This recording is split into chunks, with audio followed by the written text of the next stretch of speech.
Assalamualaikum students, I hope you are fine. Welcome to Psychology with Mukaddas and Psyche Seeker.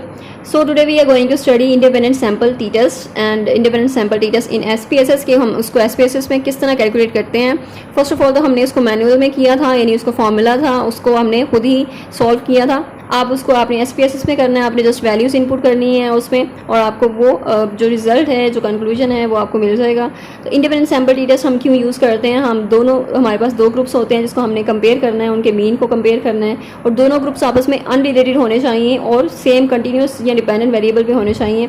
Unrelated groups का mean ये है कि आपके दोनों ग्रुप्स जो हैं उनमें पार्टिसिपेंट्स जो हैं वो डिफरेंट पार्टिसिपेंट्स होने चाहिए, दोनों अनरिलेटेड होने चाहिए, रिलेटेड नहीं होने चाहिए, सेम ग्रुप ऑफ पार्टिसिपेंट्स नहीं होना चाहिए. सो दोनों हमारे पास जो रिसर्च डिज़ाइन है उसको आपने देखना है. जो इंडिपेंडेंट रिसर्च डिज़ाइन होता है उसको हम बिटवीन सब्जेक्ट डिज़ाइन भी कहते हैं और बिटवीन सब्जेक्ट डिज़ाइन में हमारे पास दोनों जो ग्रुप हैं, दोनों ग्रुप्स होते हैं जो उनके पार्टिसिपेंट्स डिफरेंट होते हैं. जबकि रिपीटेड मेजर डिज़ाइन होता है, रिपीटेड मेजर में हमारे पास सेम ग्रुप ऑफ पार्टिसिपेंट्स होता है जिसको हम चेक करते हैं, यानी उसको उसकी पहले कैलकुलेशन, उसकी पहले जो है वो मेजरमेंट लेते हैं, उसके बाद सेम जो है वो उसकी दोबारा मेजरमेंट लेते हैं उन्हीं ग्रुप ऑफ पार्टिसिपेंट्स की. तो मेन ये डिफरेंस होता है इसमें. अब जो इंडिपेंडेंट सैम्पल टी टेस्ट है उसमें क्या डिफरेंस है और इसके एग्जांपल्स के साथ उन्होंने प्रूव किया कि हमारे पास दोनों ग्रुप्स हैं, यानी जेंडर के हवाले से अगर देखें तो मेल एंड फीमेल उनका अलग से डेटा कलेक्ट किया है. तो दोनों ग्रुप्स बना के एंड देन उसका डेटा जो कलेक्ट करके और उसको हम वैल्यूज़ जो हैं हम उसकी चेक करते हैं और देन उसमें SPSS में अगर हम उसको करते हैं तो हमने कैसे करना है. और सिंपल अगर हम SPSS में करते हैं तो हमारे पास सेट ऑफ वेरिएबल्स होते हैं, यानी वेरिएबल मेंशन करना है हमने वहाँ पर. तो दो सेट्स ऑफ वेरिएबल्स हैं, कंटिन्यूस है और कैटेगोरिकल है. कंटिन्यूस को हम डिपेंडेंट वेरिएबल भी कहते हैं और जो कैटेगोरिकल होता है उसको इंडिपेंडेंट वेरिएबल कहते हैं.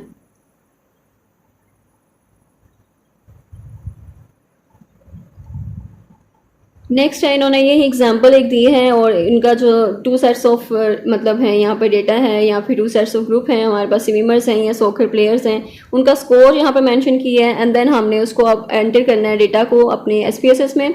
और SPSS में डेटा कैसे एंटर करना है उसकी डिटेल मेंशन है कि आपने क्या क्या करना है, उसके जो स्टेप्स हैं वो क्या हैं. This is also important question. और यानी आप क्या क्या करेंगे, इसके प्रॉपर जो स्टेप्स क्या हैं. रनिंग एनालिसिस, यानी आपने एनालिसिस रन करना है इसमें और उसके अलावा कंपेयर मीन्स करेंगे, फिर इंडिपेंडेंट सैम्पल टी टेस्ट को सिलेक्ट करना है.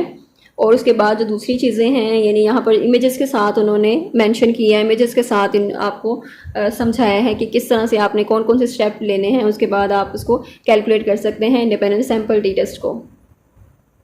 और कॉन्फिडेंस इंटरवल जो है वो किस तरह से आपने उसमें चेक कर सकते हैं आप, और कितना इंटरवल आप रखते हैं. तो कॉन्फिडेंस इंटरवल हमारा 95% होता है. 95% मीन्स कि हम 95% कॉन्फिडेंट हैं कि वो हमारा जो डेटा है वो सिग्निफिकेंट होगा या फिर उसमें चेंजेस हैं या नहीं हैं.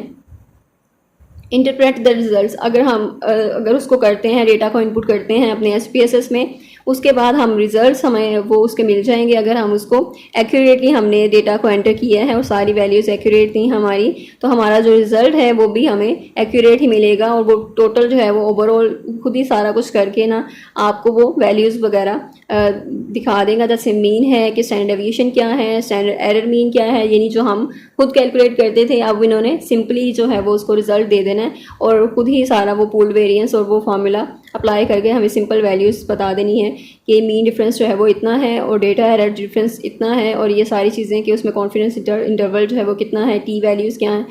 तो ये सारी चीज़ें बहुत ईजी हो जाती हैं SPSS में.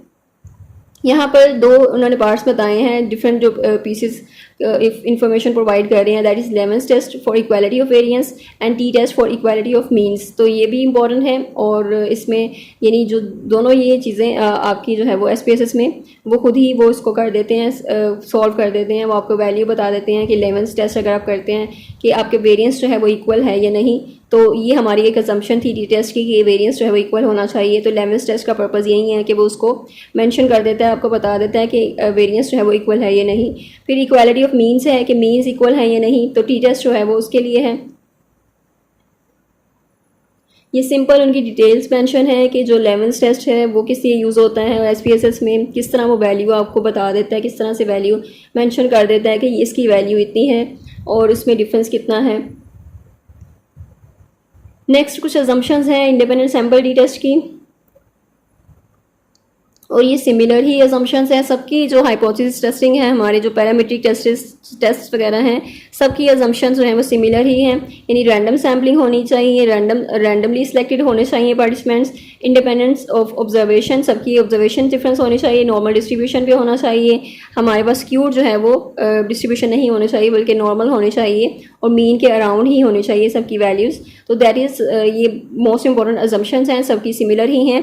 आपके लिए ईजी रहेगा। आप कोई भी क्वेश्चन आता है लाइक असम्पशंस आती हैं टी टेस्ट की, इंडिपेंडेंट सैम्पल टी टेस्ट की, या फिर जी टेस्ट की, तो या फिर हाइपोथेसिस टेस्टिंग की, तो सेम सारी असम्पशंस हैं। आपने बस इसको एक बार ही देखना है, उसके बाद सबकी जो भी असम्पशन आती है आपने उसको कर लेना है। असम्पशंस जो हैं वो आपकी पैरामीट्रिक जो टेस्ट हैं, जो आपके हाइपोथेसिस टेस्टिंग में पैरामीट्रिक टेस्ट वगैरह हैं, उनकी सबकी असम्पशन सेम ही है। और लेवल्स ऑफ मेजरमेंट हम देखते हैं इसका कि डिपेंडेंट वेरिएबल अगर उसको हम मेजर करते हैं, उसको किस स्केल पे, यानी इंटरवल और रेशो लेवल पे हमने उसको मेजर करना है। कंटिन्यूस स्केल जो है वो डिस्क्रीट कैटेगरीज के लिए होता है।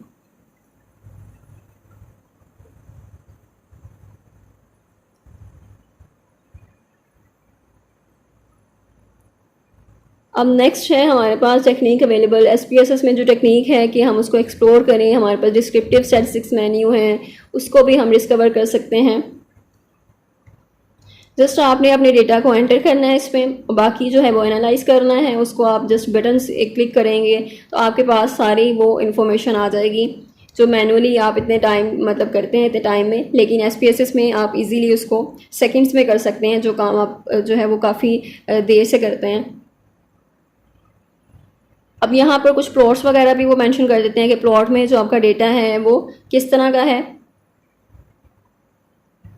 और कुछ जो है वो वैल्यूज़ हैं यहाँ पर मेंशन करते हैं। कुछ और भी वैल्यूज़ होती हैं, वो किस लिए होती हैं और उसका जो पर्पज़ है यहाँ पर कुछ मेंशन कर दिया उन्होंने सारी चीज़ें। ये काफ़ी चीज़ें वो खुद से भी मतलब दूसरी चीज़ें भी वो मेंशन कर देता है, और वो कौन कौन सी होती हैं इसमें इंपॉर्टेंट है, आप उसको हाईलाइट कर लें। इंपॉर्टेंट एमसीक्यूज़ में आपको ये आ सकते हैं। होमोजेनिटी ऑफ वेरिएंस, यानी वेरिएंस जो है वो आपका सेम होना चाहिए, वेरिएंस दोनों ग्रुप्स का आपका सेम होना चाहिए। सो 11th टेस्ट ये चेक करता है कि आपका वेरिएंस जो है वो इक्वल है या नहीं, वेरिएंस सेम है या नहीं। इफेक्ट साइज़ क्या होता है? इफेक्ट साइज़ आपका डिफरेंस है जो कि दोनों ग्रुप्स में होता है, और उसका इंडिपेंडेंट वेरिएबल पे क्या इन्फ्लुएंस है, यानी कितना ज़्यादा इफेक्ट है उसमें, ये आपने चेक करना है। दोनों ग्रुप्स में उनके जो डिफरेंस है उसमें कितना ज़्यादा इफेक्ट है। अब यहाँ पर डिफरेंट साइज़ हैं, इफेक्ट साइजेस होते हैं स्टैटिस्टिक्स के, जो कि हम कंपेयर करते हैं, ग्रुप्स को कंपेयर करने के लिए यूज़ करते हैं। और वो पार्शियल ईटा से कहते हैं, partial eta squared and Cohen's D partial eta squared measure करता है इफेक्ट साइज़ को एनालिसिस के लिए, यानी वेरिएंस के एनालिसिस के लिए आपके वेरिएंस जो है वो कितना है, और ये दोनों चीज़ें उसके लिए यूज़ होती हैं। एसपीएसएस जो है वो सिंपली इसको कैलकुलेट कर देता है, पार्शियल ईटा स्क्वायर्ड को भी उसको जो है वो कैलकुलेट करके आपको आउटपुट देता है। इन एनालिसिस और वेरिएंस, आपका वेरिएंस जो है उसमें वो एनालिसिस कर देता है, उसका बता देता है कि जो वेरिएंस है वो सिमिलर है या नहीं है। और ये सारा आप एक बार रीड करेंगे आपको इसकी और अंडरस्टैंडिंग हो जाएगी। और reporting results in APA format, कि आपने एपीए फॉर्मेट में रिजल्ट को किस तरह से रिपोर्ट करना है, उसकी डिटेल है ये, and that is also important. I hope I made it clear. If you have any confusion, and do ask in comment section, and do share this video with other students, and don't forget to join our community.